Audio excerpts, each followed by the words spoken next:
sagede Imam Syafi'i anu geus kacelun kaun-naun kakoncara kabeja kaunggal negara keistimewaan Imam Syafi'i dihareupeun kiseban budak angon tungkul diuk simpulnya teh menta dijelaskan tentang ijtihadnya kitu batur mah padahal Imam Syafi'i hebat tapi kiseban budak angon cumplang campling kadeleuna ge teh salat tapi cek Imam Syafi'i kajen ku kumaha ge wali Allah ye datangnya na ka leuweung sasalaman dicium diuk rapih urang mah sia tuh ka ditu ngaji saksa kasihan budak kamari kolotan aing atuh jeung nya nama je emang ngadu umur atuh ngadahar uyahna ge heulan aing leg-leg ku sia uyah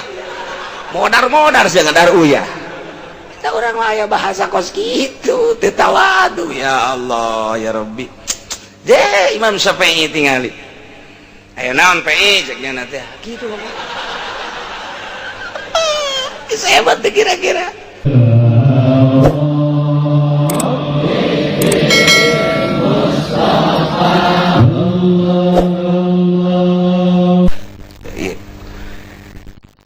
aya ge Imam Syafi'i teh mujtahid Imam Syafi'i moal aya dua tapi Imam Syafi'i pas ngaijtihad hiji masalah puyengnya dikadiekeun lain dikaditukeun lain dimusyawarahkeun jeung ulama-ulama lain teu kabahas tetep aya nu teu kabahas ku Imam Syafi'i ge Imam Syafi'i ngadoa ka Gusti Allah ieu can terpecahkeun masalah teh aduh puyeng sapoe dua poe seminggu 2 minggu sebulan 2 bulan Imam Syafi'i teh nggak ijtihad hiji masalah teh teu kabongkar sama sekali sapantar Imam Syafi'i anu ilmuna teh geus langsung ti Gusti Allah 12 ban mata mah geus nuwi lahar nya mah geus macem-macem mujtahid atuh dan mah talar Quran lagi umur 12 tahun nya nama wah geus jadi mujtahid teh jadi mufti teh jadi mufti umur 14 umur 17 tahun geus langlang buana kaunggal nagara Imam Syafi'i tapi aya hiji masalah teu kabongkar nyana tetep merenung bae isi saha nu bisa ngabongkar masalah ieu di negara Baghdad saat eta aya hiji jelema ngangon embe ngaranna Syaiban ngangon embe tanyana mengangon embe asal isuk-isuk ka gunung ka leuweung zohirna seperti kitu sore-sore balik ngagiringkeun embe zohirna sehari-hari seperti kitu teu cacampuran jeung masyarakat teu komo jeung pamarentah mah nya nama alergi jeung pamarentah jeung siapa mah ngangon bae zohirna seperti kitu horenganan nya nama nyalametkeun agama ibadah di leuweung teh embe mah embe bae cang horeng maksudna lain embe teh ibadah ka Gusti Allah zikir horeng nyana waliun min auliyaillah wali mantap sih ada bisa nunggu ngomong di lembur iya kayahuan kawalianana satu ketika hujan turun sehingga cai eueuh sanggeus teh cai eueuh jukut teh geus gararing embe ngarelel hayang nginum dahaga kadeleuna babaturan kiseban bebeja ka kiseban embe urang geus loba nu paeh ban cek janna ban embe aing bae ban aing nginum paeh laporan deui ti dieu ban kambingku mati coba meureun ti Batak ya iya nah iyalah loba nu laporan akhirna nyana ngadoa nyana mah ngadoana henteu langsung kieu bae dilihat mana sih Mega jagena ya itu ditunjuk ku nyana Mega ka dieu heula sagede kok Mega cepet teh hujanan ya embe ya pararai ya langsung itu budak hujan Masya Allah eta Kisaiban luar biasa geus loba tah hujan laporan deui ulah loba teuing atuh sekian tega gas cukup rat geus geus ka ditu deui sia ka ditu eta Kisaiban bisa kos kitu eta ya Allah ya Rabbi sakali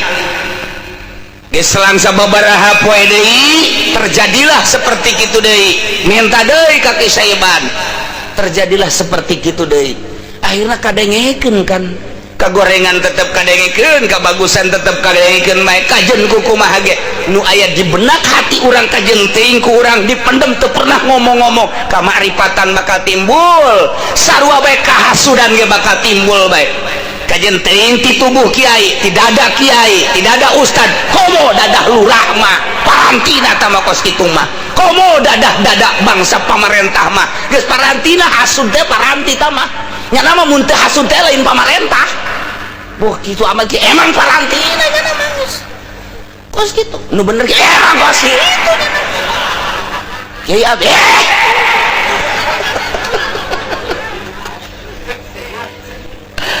atunya lamun malah lener mah teu hasud teu sirik pidik atunya nang urusan rakyat eta mah nya nama menerkam macan mun nyaho hayang nyaho ke macan tutul eta teu kabeh nu jadi macan-macan nu jadi mamacan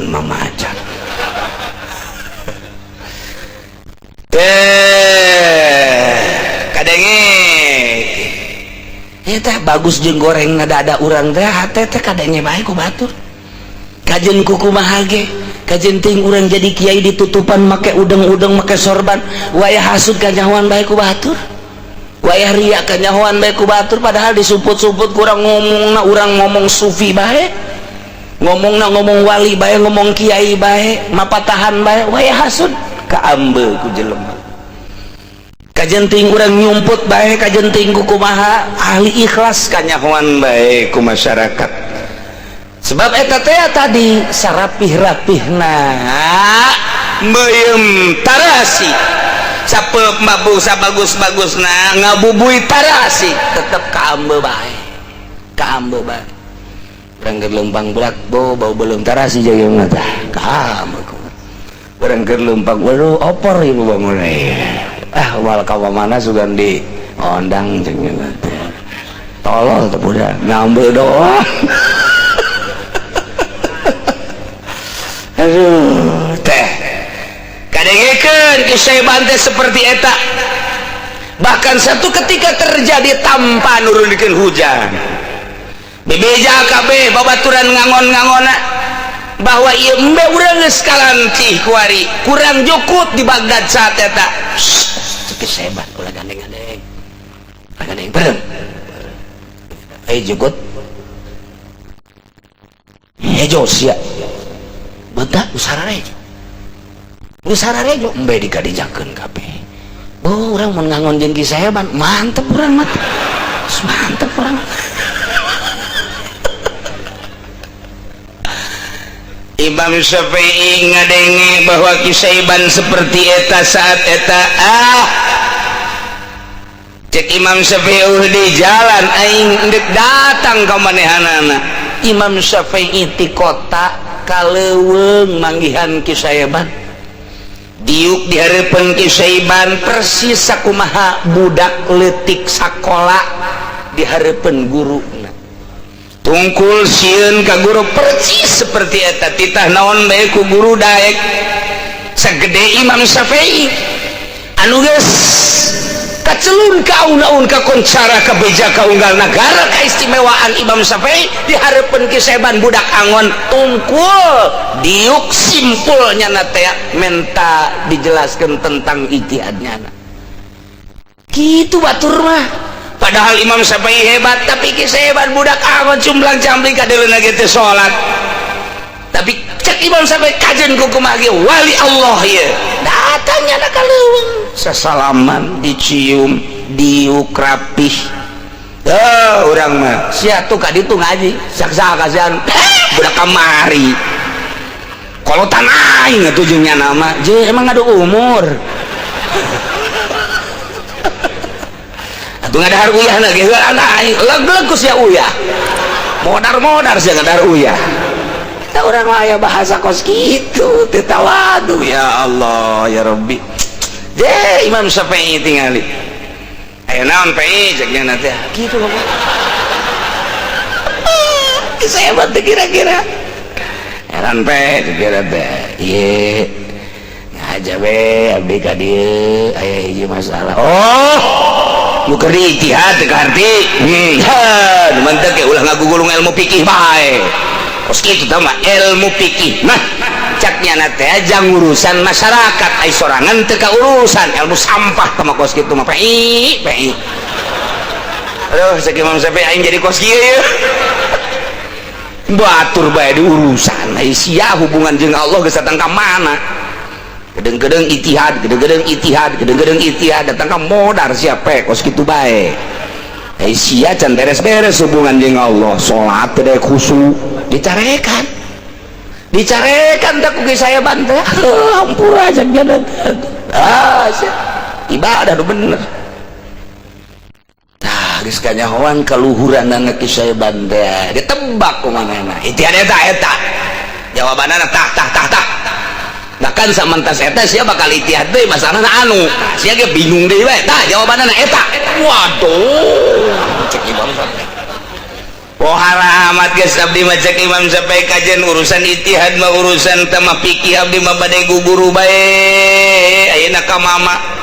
boleh sebut mama aing cedek ngaguru mah gaguru bae heulanan sok ngamama-mamakeun segala abuya segala abah batur bagus gitu orang malain cedek ngaguru ka aing teh nyebut buya ka aing buya tuh sia ka aing oh bayawak buaya